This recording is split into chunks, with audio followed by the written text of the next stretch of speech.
Hi, having a great day. You're watching JG Entertainment, and for this video, I'll be covering Andor, specifically episode 4 and some predictions for episode 5 and the rest of the series, just because episode 4 really sets up a bunch of characters and kind of moves the chess pieces to be able to play with them in the next episode. So I'm really going to be talking about how this episode sets up all these characters, the interesting layers that they add to each character to make them feel very human, new resources like the ISB, the Imperial Security Bureau. I'm going to explain all that and everything. So yeah, it's going to be like a really nice breakdown, filled in with a lot of predictions for episode 5 and how it basically sets up each character to moving forward for the series. So yeah, it's really interesting. So yeah, let's get started.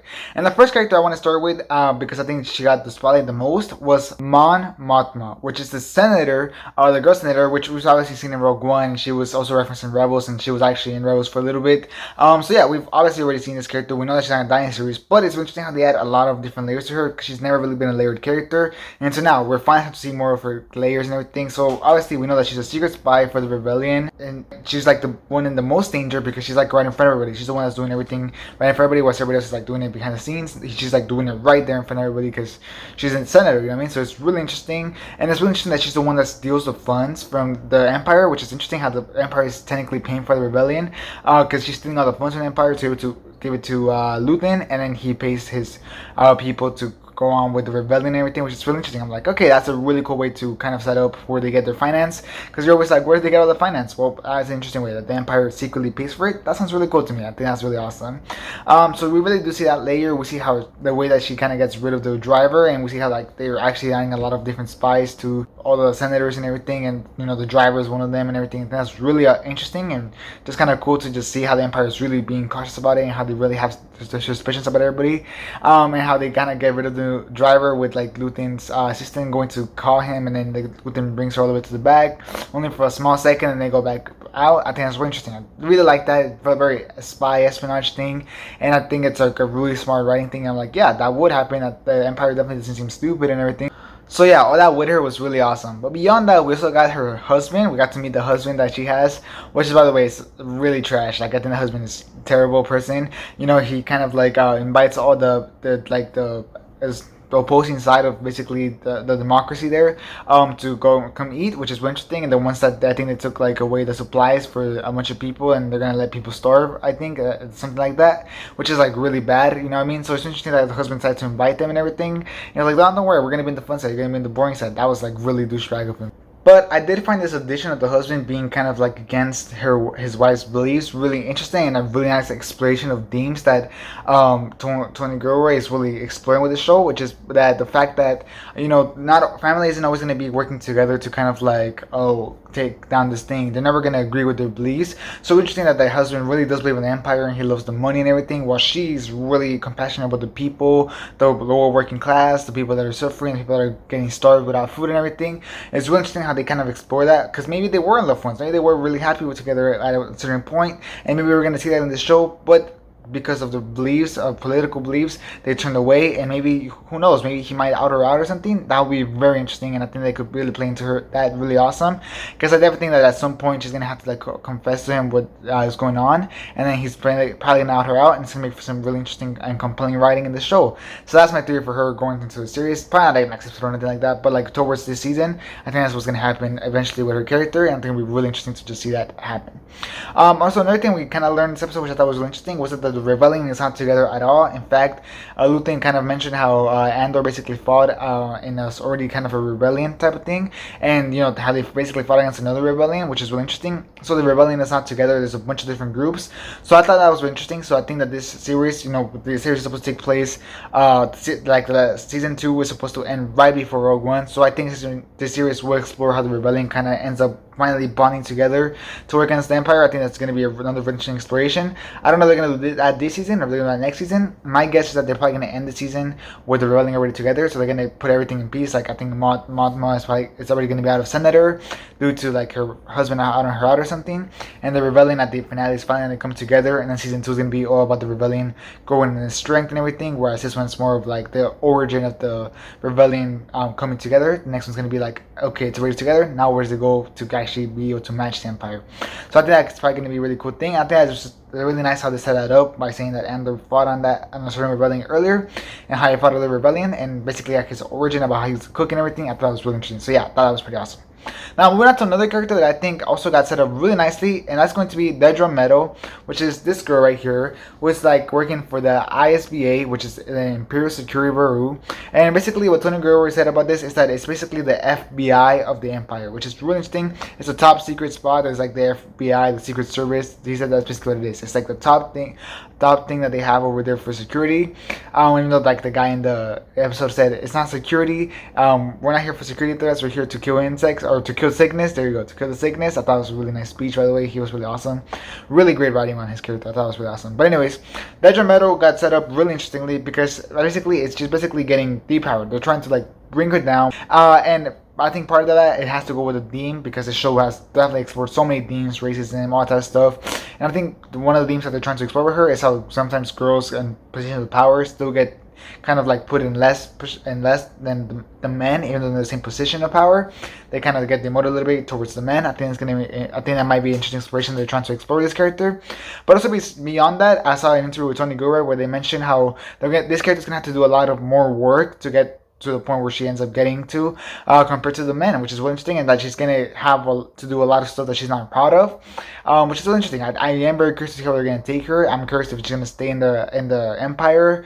I think that she might die towards the Empire just to, prove herself or something. I think that'd be really interesting. But it's just really interesting how they're basically gonna explore that concept of like she has to do a lot more work to finally get the position that she wants, and how she's gonna have to do stuff that she's not proud of. So yeah, it's so interesting, and I'm very curious to see what that's going to be. Really, really curious. I think this character has a lot of potential to be explored on very, very well.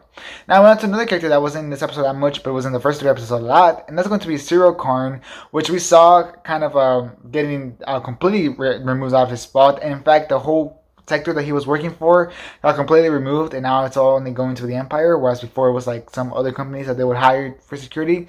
Now it's going to be full on Empire, so that was thanks to him, so that kind of sucks for him. He really messed it up really bad. So yeah, I think now he's going to have to prove himself worthy, and I think he's going to do everything he can, and I think eventually he will prove himself worthy. I think he'll probably catch Andor or something, and I think he's going to prove himself worthy. And I think he's going to be probably like the ultimate villain, because he's not a bad guy by any means, but the ultimate villain of the season. And then by season 2, I think he's probably going to move on to the rebellion, because I think, like I said, he's not a bad guy. He's still a good guy. He wants to do the right thing. He wants to avenge his fellow co-workers, his fellow cops. So it makes sense. I think that makes a lot of sense. I love his motivation. And obviously right now he's in shame because he ended up failing with that mission. And obviously he's going to want to prove himself worthy. He kind of seems to me a lot like a John Walker type of character. And beyond that, we also saw that he went to his mom, and his mom slapped him and then gave him a hug. So that's really interesting, and I definitely feel like we're going to see his origin. I'm like 99% sure we're going to see his origin probably next episode, to be honest, since they already took him to his mom, and kind of see where he got to the place that he is, just to kind of understand him more as a character, like where is he coming from, because this show is basically really good at that, basically kind of humanizing every character to not be a one-dimensional character, but give them a bunch of layers. So I think they're going to give him his whole background story. How did he get to the place where he was at? How much work that he had to do, and then what he's gonna do about it. What is he gonna do? Is he really just gonna take being demoted? No, obviously not.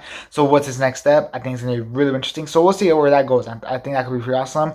He might go as an undercover rebellion person, and then ultimately end up choosing to stay there. So that would also be a really interesting thing. Well, no, we'll see. But I think it's a really cool character that I think they're not gonna waste at all, and I can't wait to see what his origin is. I'm sure they're gonna show his origin next episode. You remember me? Next episode they're gonna show his origin. Just wait. You gotta remember this video. Now, the next character is going to be Luthen Rael, played perfectly by Alexander Skarsgård. I think he's done a great job with the character, and I think he did an amazing job. First of all, I love the dynamic that he has with Andor. He's like, clean yourself up. You're messing up my floors, or you're dirtying my floors with your blood. That was really cool. He gives him like the kyber crystal, which by the way was a great setup, because he was like, if you sell this, don't take less than 50,000. That was great setup, because then we find out later on that his kind of like facade for the Empire is that he's selling rare antiques. He has like a shop for selling rare antiques. So I love that we kind of foreshadowed that earlier in the episode with him saying that, and then like later on we see, he's selling antiques. That's really interesting. So I thought that was really awesome, and I love how he was played to kind of change from like his rebellion kind of leader to kind of like this old person selling antiques. I think it's really awesome. I was like, that's an amazing transformation. His wig, his like whole baton and everything. And it was just super awesome the way he played it, his whole mannerism. I think it was just super awesome. I love that dynamic that he had. I thought it was really awesome. So yeah, I think this character is really interesting. I think we're going to see a lot more of his character. I don't know what's going on with him though, because he has a bunch of different Jedi stuff, which is really, really interesting. He has like the Platoon mask, he has like Kyber Crystal. So we'll see what's exactly going on with him. I think he has another mystery behind him that we haven't explored yet. Something that really ties him to the past. We'll see what it is. I'm kind of curious to see. I have no idea what it is. I have no theories on it right now. I'm full on blank. I didn't even record this video a little bit after I watched the episode, like around an hour after I watched the episode. So I honestly have no idea. But I think it's gonna be really interesting to see what his true origin is. So yeah, we'll see what's up. Then lastly but not least, it's going to be Andor, our main character, and I left this for last just because I feel like his path is the most clear. But at the same time, well, he has the most clear path because obviously we know how his story ends. I still think that we don't know exactly what's going on with him in the next few couple episodes. So I think it's going to be interesting to see that. But obviously, I think that he's going to, first of all, have to learn the value of the rebellion. And I think he's going to learn that with this mission. Either he's going to learn the value of the rebellion in this mission, or he's going to completely get out of the rebellion again because of his PTSD or something. I think it'll be very interesting. I think it might bring some flashbacks again because the next episode definitely is going to be the mission episode, the train heist episode. So I think while the mission's going on, he might get some flashbacks to like whenever he was doing it, whenever he was a little kid or like a teenager. And he might like have some PTSD or something. I think that could be really interesting exploration of him. But also, like I said, I think he's either gonna learn about the rebellion or he's gonna like completely hate the rebellion. I'm most likely sure that he's gonna learn about the rebellion by this mission, and I think that's gonna be thanks to the new team that he has. Because I think that most of the characters in the new team are gonna die, if not at least one. I think one for sure is gonna die. I think it's gonna be maybe while they're escaping that one of them has to sacrifice themselves so they actually make it out or something. I think that'll be very interesting. So yeah, I think the team right now is not safe at all. We'll see who can survive and who's not gonna survive. But I think the characters that do survive are gonna become very important going on to the story of this show. Whereas the ones that don't survive are just there. And maybe there might be a traitor. Who knows? I think there's a total of 7 characters with Andor included, so who knows? I still think we've seen very few of these characters already, like we've barely heard them talk. So we'll see. I think maybe the guy that's likable, the guy that's like in Andor's corner, the guy's like, I think he's fighting for the truth. He might be a spy. I don't know. We'll see exactly what the dynamic is there. I'm very curious to see what they do with that team, but I definitely don't think that whole team's gonna last. But I am curious to see which characters are gonna last and which characters are not gonna last, or unless they all die, which I think would be like a super strong move. And I think that would definitely push Andor to like full on, like be like, okay, let's screw the Empire. We're gonna fight this full on. That might be the case. We'll see. I'm very interested to see how this new team works. But I'm super excited to see the train heist. I think that's gonna be a really cool thing. I'm excited to see the train heist. So super excited. I also think that the character, the main leader of the team, is gonna learn about how she has to sacrifice some of her people to get the mission done, and that's gonna be very interesting. And I think Andor's gonna learn that as well or something. So yeah, I think it's gonna be really, really interesting. So yeah, I really can't wait to see how the mission goes in the next episode. So yeah, that is my theories for episode 5, as well as just my breakdown of episode 4. I thought it was a really compelling episode. I really like how it's basically honestly moving all the pieces together for the following episodes, because right now it's like setting up the different characters. Mon Mothma, we hadn't seen her. Dedra Meero, the ISB, how the rebellion is basically split up. Luthen Rael, we barely even saw him in the 3rd episode, so we finally got to see more of him in this episode and everything.